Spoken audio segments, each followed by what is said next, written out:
Okay, so today we're going on into the second part, which we'll be talking about alternating current generator. Okay, so at the end of this section, you should be able to describe how a simple alternating current generator works and sketch its output voltage against time. Okay, and we also need to know the uses of some components of the AC generator, in particular the use of slip rings. Okay, so let us go back into a recap of Fleming's left-hand rule. Okay, so previously in the previous chapter, we learned about DC motor. We used the Fleming's left-hand rule. For Fleming's left-hand rule, okay, current is usually provided. So the Fleming's left-hand rule main purpose is to determine the direction of the force for a current carrying conductor in a magnetic field. So you have current, you have magnet, and then you determine the direction of the force, which is the time. Okay, but for Fleming's right-hand rule, okay, it's the same. Is time for force, then the second finger for the magnetic field, and your middle finger for the induced current. Okay, it's the same, father, mother, child. Okay, but now it's on the right hand. The right hand is used when the force is given and there's a force, the wire move in a magnetic field, and you want to determine the direction of the induced current. So I repeat, left hand rule is used when you want to determine the direction of the force. Okay, right hand rule is used whenever you want to determine the direction of the induced current. So they are different. Okay, but for AC generator, you are generating electricity. So you are producing an induced current. So we will be using the right hand rule. Okay, so let us take a look at a AC generator. AC generator is in short for alternating current generator. Okay, so why is it alternating current? We will take a look at it later on. So for alternating current generator, we provide a force, okay, to turn the coil, and the turning of the coil will be converted into electrical energy. So the AC generator mainly converts mechanical energy into useful electrical energy. So I change mechanical energy, mainly kinetic energy, into electrical energy. Okay, so I repeat again, I rotate the coil to give me induced current and therefore electricity. So I convert mechanical energy into electrical energy. Okay, so these are the components of a AC generator. You have, it's very similar to a DC motor. You have permanent magnets on the side. Okay, you have a rectangle coil of wire, and then but in this case, uh, instead of using a split ring, okay, the two sides of the rectangular coil is connected to slip rings. Okay, for DC motors is split ring commutator, but for AC generator is slip rings.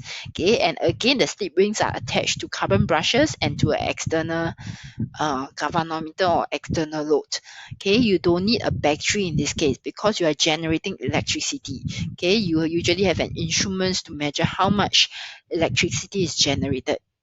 Okay, let's go into it. Okay, so this is a simple setup of a AC generator. Okay, so you can see that I have an arrow here. Okay, I'm rotating this shaft. Okay, and therefore, or this axis, okay, I'm rotating it clockwise. So this rectangular coil is attached to it, and this rectangular coil ADCB will also move along, okay, in the clockwise direction in between these two magnets. And then and these two coils are attached to, AD is attached to the upper slip rings and CB is attached to the bottom slip rings. So one side of the coil is attached to one of the slip rings. Okay, and the slip rings is then attached to carbon brushes and to a external supply. Take note, no batteries are over here. Okay, so this is at the start where I have AD here, CB here. After I rotate clockwise, after half a turn, I will have BC on this side and DA on this side.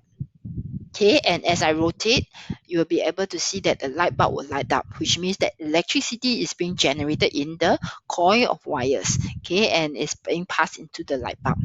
Okay, so let's look at the definition. Okay, so this is a simple setup where I don't have so many things.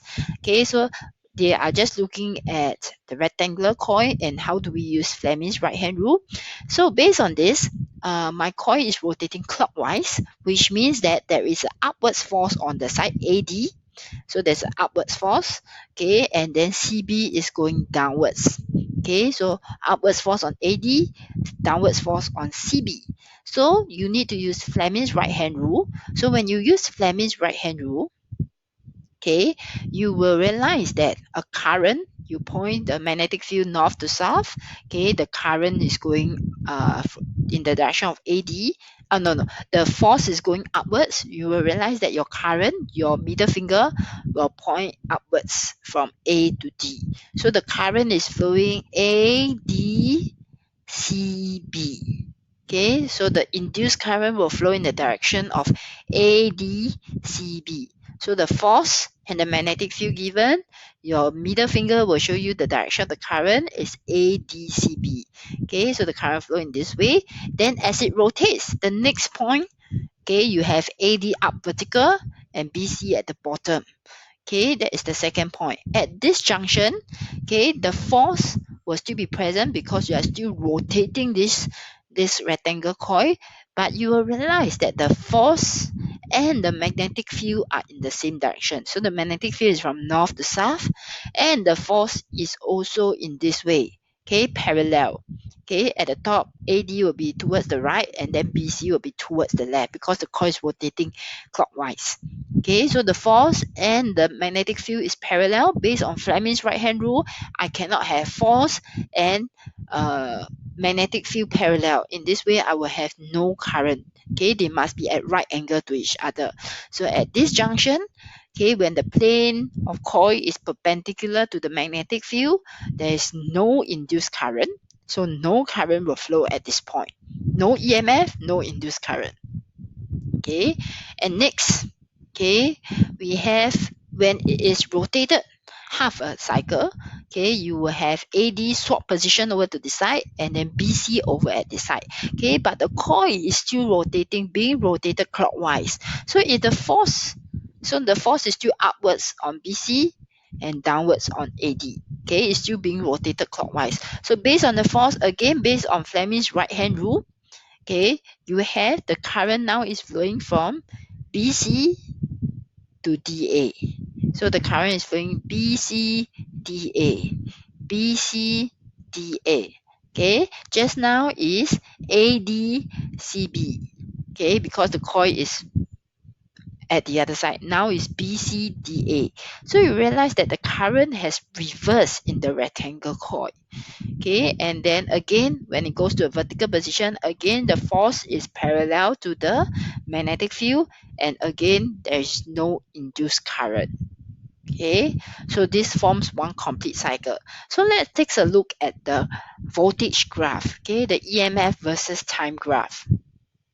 Okay, so at this first junction, junction 1, okay, when the coil is flat in between, okay, there is the change in magnetic flux linking the coil will be maximum.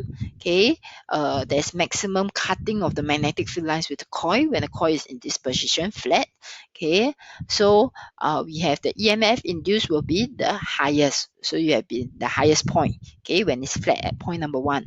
Okay, then after that as it rotates, okay, when it reach the vertical position, there will be no induced EMF because the force and the magnetic field is parallel. So there's no induced EMF, no current. Okay, so the EMF becomes 0 at point number 2.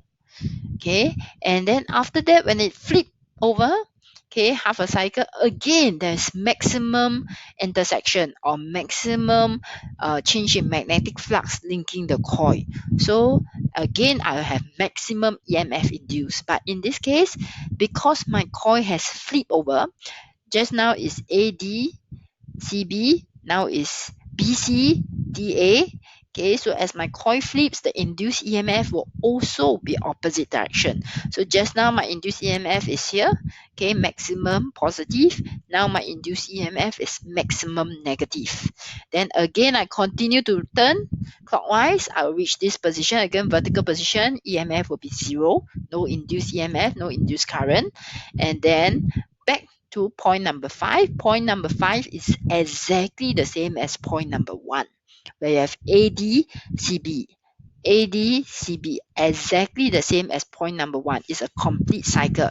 So from 1 to 5, I go back to my original position. Number 1 and number 5 is exactly the same. So you can see it's either a sine curve or a cosine curve for the EMF versus time. Okay, and then this is one full turn. Okay, we can increase the magnitude of the induced current by the following. We can increase the number of turns in the coil. So when I increase the number of turns, of course, the rate of change of magnetic flux linking the coil increases. Therefore, the induced EMF also increases. Or I use stronger permanent magnets, or I can increase the frequency of rotation. Okay, I just spin the coil faster, or I can wind the coil around a soft iron core. Okay, so these are the 4 methods. Just take note for method 1, 2, and 4. Increase number of turns, use stronger magnet, and insert a soft iron core. All these will only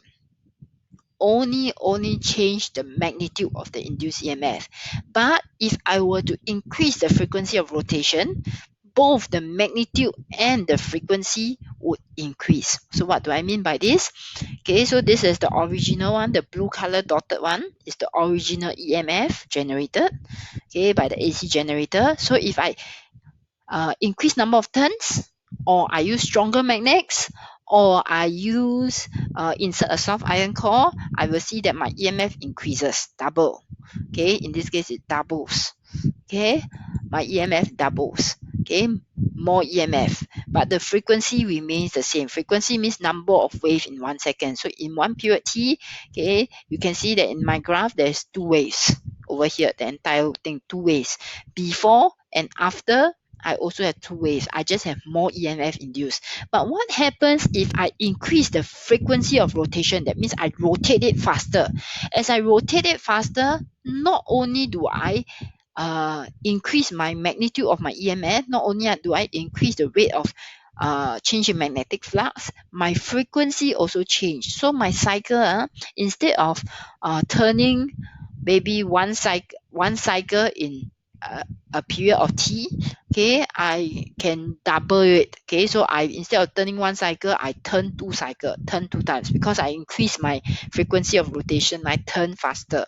So both my frequency and my EMF will double. That is if I increase the frequency of rotation, I rotate faster.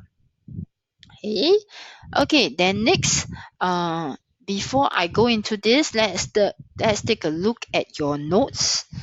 Okay, I want to talk about your notes. Okay, so I have your notes about this. For your AC generator, I think it better illustrates about the alternating current. Why is it an alternating current? Okay, so let's take a look at picture number 1. Okay, so picture number 1, I give you north pole, south pole. Then I have a rectangle coil, and this rectangle coil is attached to the 2 slip rings. Okay, I purposely color one side, okay, with the blue color zigzag. Okay, I'm trying to tell you that this side, the right hand side of the coil, okay, is attached to the first slip ring. Okay, this side is attached to these slip rings. Okay, and then the left side of the coil is attached to the bottom slip rings. Okay, then I also tell you carbon brushes is to make contact with the slip rings to allow the current to flow to the external circuit over here, and the slip rings is to allow the coil to rotate freely in the circuit. Okay, so okay, number 1, when the coil is flat like this, okay, there's maximum change in magnetic flux linking the coil. Okay, you can cancel off intersection of magnetic lines with the coil. It just says that there's a change in magnetic flux linking the coil. So there'll be an induced EMF, and therefore there'll be an induced current flowing in this coil. Okay, since my coil is rotating clockwise, my force is upwards here and downwards here, and based on Fleming's right hand rule, the current will flow upwards on the left hand side and downwards on the right hand side. Okay, and take note the EMF is the maximum, okay, because there's maximum magnetic flux linkage with the coil.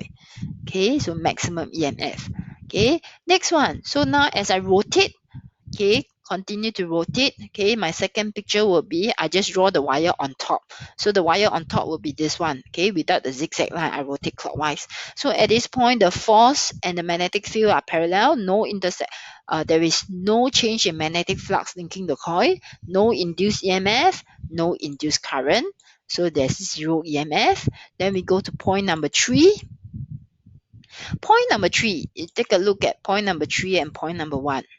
Okay, so point number 3 is after I rotate already. So this side with the blue zigzag line will come over to this side after I rotate half a turn. Okay, this is half a cycle. Okay, it will switch side. Okay, but take note, this blue zigzag side is still attached to the first slip rings. Okay, so you take note. Okay, then again, because my rectangle coil is still rotated clockwise, my current based on there is change in magnetic flux linking the coil, induced EMF, induced current. Then based on Fleming's right hand rule, a current will still be flowing up on the left hand side and still be flowing down on the right hand side. So again, it's maximum EMF, but you take note of the arrows. It's going up here. So can you see that the current flowing through the light bulb is from left to right over here? Okay, left to right. Okay, it's left to right. Okay, now I'm taking a look at the light bulb. Okay, so the light bulb is going from left to right now. Okay, but in the first case, before that, okay, you will realize that my current, okay, this blue color part is downward, so my current is going from right to left in the light bulb. So the first part, picture 1, the current is flowing right to left in the light bulb. But after half a turn, okay, my current is flowing from left to right in the light bulb. So it's an alternating current that is being generated. The current changes direction. One time left to right, one time right to left. Okay, through the light bulb. The current is in the alternating current. So take note, the current flows in the opposite direction through the light bulb as in number 1. So it is an AC, alternating current. Okay, then the same goes for bottom. Okay, after number 3, I continue to rotate. So as I continue to rotate, okay, I go to number 4. Okay, now the zigzag blue color line is at the top. Again, force and the magnetic field are parallel to each other, so there will be no change in magnetic flux linking the coil, no induced EMF, no induced current, zero EMF. Okay, and at point number 5, I go back to point number 1. It's exactly the same, where the blue color zigzag line is over here. So this is one complete cycle. Okay, again, there's maximum EMF.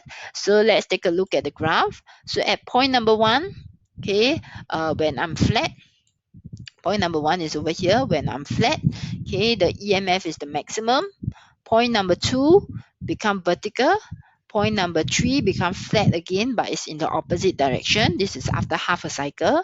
Then point number 4 vertical again, and point number 5 flat again. Point number 5 is exactly same as point number 1. So in this case, I have a cosine curve. Okay, so this is how my EMF versus time graph looks like. And again, factors to increase the induced EMF, I can increase number of turns on the coil, use stronger magnets, or insert soft iron core. All this will cause my EMF to go up. So it becomes my red color EMF. Okay, my EMF double. Okay, but when I change the speed of rotation, if I were to increase the speed of rotation, I rotate the coil faster, not only does my EMF increase, my frequency of the wave also increase. So instead of one wave, okay, now I have 2 waves if I double my speed. Okay, let's go back to our slides. Okay, so just now it's a very simple design of an alternating current, but most of the time, okay, our generator doesn't work in that way. In AC generator, an EMF is induced by rotating the coil. Just now it's rotating the coil between stationary magnets. Okay, but an EMF can also be induced by rotating magnets around a stationary coil. In fact, a lot of appliances uses this. We rotate the magnets instead of the coil. Okay, so this is known as a fixed coil generator and is often used in bicycle dynamo to power up bicycle light. So as you cycle, okay, your pedal